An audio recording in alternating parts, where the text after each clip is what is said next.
आला पंजाब सरदार उस्मान बज़दार के हुक्म पर अमल करते हुए नंबरदारी निज़ाम की बहाली के सिलसिले में additional deputy commissioner revenue Gujranwala Hasan Raza की सदारत में तहसील नौशहरा मरकां के नंबरदारों का इजलास मुनक्किद हुआ।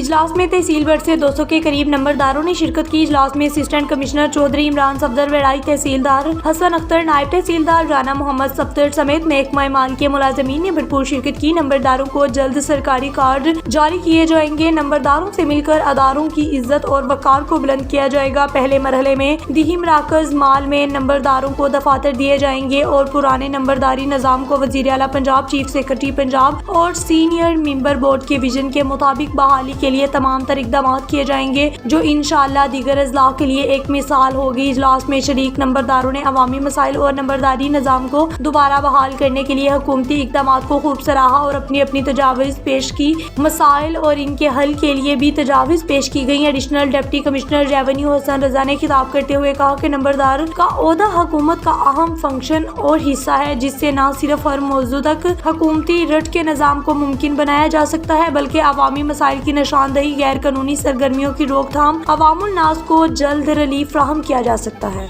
रिपोर्ट कर रहे थे Mohammad Amin Guraya, Gujranwala district chief reporter, great news. आज जो नंबरदारों की मीटिंग बुलाई गई थी, ये डीसी साहब के हुक्म के मुताबिक बुलाई गई थी। आज का एजेंडा यही था कि नंबरदारान साहिबान से मुलाकात की जाए, उनके इलाके के मसाइल उनसे पूछे जाएँ और उनका हल निकालने की इसका सद्भाव किया जाए। और इसके अलावा जो कोरोना वैक्सीन है उसमें हमारी आप मदद करें ताकि ज़्यादा से ज़्यादा लोगों को कोरोना वैक्सीन लगाई जा सके। बाकी ये जो